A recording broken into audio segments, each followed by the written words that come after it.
Naadik ako sa online sugal. Ako si June, at isa-share ko sa inyo ang kwento ko na sana ay kapulutan ninyo ng aral. 41 years old na ako, may asawa at 2 anak. Binata't dalaga na mga anak ko at pareho silang matalino at mabait. Pinupursige naming mag-asawa na mapatapos ng pag-aaral ng mga bata dahil gusto naming magkaroon sila ng magandang buhay sa kanilang pagtanda. Nagkaproblema lang nung matuto akong magsugal online. Nung una ay online sabong. Tumataya lang ako para maglibang. Natatalo man ako ay maliit lang. Hindi ko iniinda.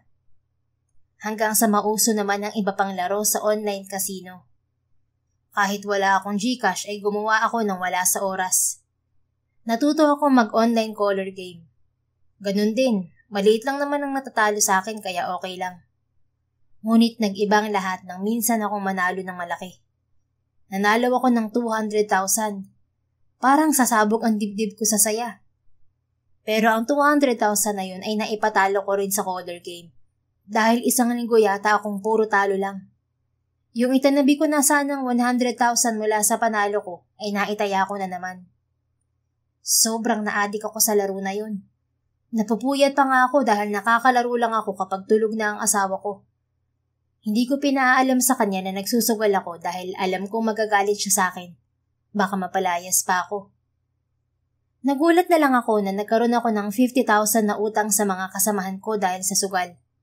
Parang maliit lang yun kung titingnan, pero malaki na sa akin yun na may binabayaran sa SSS, Pag-ibig at GSIS.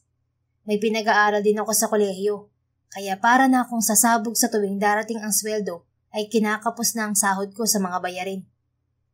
Pero nagsugal pa rin ako. Kung maubos ang sahod, mangungutang ako sa katrabaho ko. Ang rason ko, baka manalo, may maipambayad na ako sa mga utang ko. Ganon ang naging routine ko hanggang sa mas dumubo pa ang utang ko. Sa sobrang laki na ng utang ko ay hindi na ako mapagkakatulog. Hindi ko pa rin sinasabi sa asawa ko ang problema. Maging ang magulang ko ay hindi aware sa pinagdadaanan ko. 60 years old na ang nanay ko. Malakas pa siya pero ayoko na siyang idamay sa problema ko. Kung kailan pa ako tumanda, saka pa ako magiging problema ng nanay ko. Hanggang sa trumiple na ang utang ko. Nagkasakit pa ang asawa ko. Hindi ko na alam kung anong gagawin ko. Gusto ko nang magpatiwakal. Naisip ko kasing may insurance ako. Gusto ko magkaroon ng silbi sa pamilya ko. May makukuha silang ilang milyon kapag nawala ako. Magagamit yun ng asawa ko sa pagpapagamot at hindi na kailangang tumigil na panganay ko sa kolehiyo. Tumigil na panganay ko para magtrabaho muna at makatulong sa amin dahil kakarampot na lang ang natitira sa sahod ko.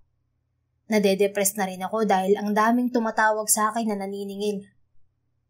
Nang magkasakit ang asawa ko ay tumigil na ako sa pagsusugal dahil pakiramdam ko ay pinarurusahan na ako ng Diyos. Kung saan-saan ako lumapit para sa financial assistance sa pagpapagamot ng asawa ko. At sa awa ng Diyos ay nakaraos naman kami. Tumulong din ang mga kapatid ng asawa ko sa amin. Gumaling ang asawa ko at heto na naman ako. Bumalik na naman sa pagsusugal. Hindi ko alam kung bakit hindi ko mapigilan ang sarili kong magsugal. Hindi ako mabisyong tao. Hindi ako naninigarilyo. At kung iinom naman ay occasionally lang. Sa dinami-dami ng bisyong pwede kong makuha ay sugal pa. At kahit gusto ko nang tumigil ay hindi ko magawa. Basta may extra akong pera ay nagsusugal ako. Gigil na gigil akong makabawi pero wala ring nangyayari. Mananalo ng 1 beses at matatalo naman ng 5. Hanggang isang araw, nalaman ng asawa ko na marami akong utang. Sobrang sama ng loob niya sa akin. Natakot ako na bumalik ang sakit niya dahil sa akin. Tinanong niya ako kung saan ko ginastos ang inutang ko. Samantalang tumulong naman daw ang mga kapatid niya sa amin nung na-ospital siya.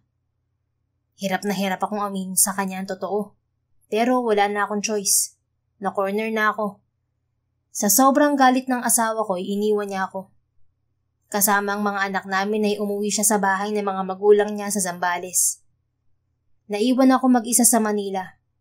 Gumuho ng tuluyan ang mundo ko. Buong pamilya ko ang galit sa akin. Naapektuhan pati ang pag-aaral ng mga anak ko. Sising-sisi ako sa mga ginawa ko. Mahal na mahal ko ang pamilya ko at para akong pinapatay sa tuwing maiisip kong kasalanan ko kung bakit nangyari ang lahat ng yun at kung bakit ako mag-isa. Muli ay naisip ko na naman ang insurance. Kung mawawala ako ay may maiiwang pera para sa pamilya ko. Sapat na siguro yun para makatapos man lang ang mga bata. Alam ko namang hindi pa babayaan ng mga anak ko ang nanay nila. Nasa ganun na akong pag-iisip nang dumating ang nanay ko. Nakita niya ang muntik ko ng pagtapos sa buhay ko at halos atakihin siya sa puso. Nang yakapin ako ng nanay ko ay umiyak na ako na parang bata. Hindi ko na kaya. Sobrang bigat na. Salamat na lang talaga at dumating si nanay. Kung hindi ay baka gumawa na naman ako ng maling desisyon. Si nanay ang tumulong sa akin na ayusin ang buhay ko. Tinulungan niya rin akong buuing muli ang pamilya ko. Ilang buwan na nga lumipas ay bumalik na ang pamilya ko sa bahay. Nakahingi na ako ng tawad sa kanila at pinatawad naman nila ako.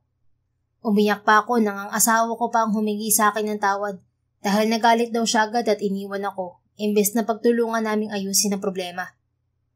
Sa ngayon, iniiwasan ko ng lahat ng online betting games. Tinulungan ako ng asawa at nanay ko na makabangon muli sa pagkakamali ko kaya hindi ko sila dapat biguin. Natapos ko na ring bayaran ng mga utang ko. Sa mga naa-addict na rin sa sugal, sana ay wag na mangyari sa inyo ang nangyari sa akin.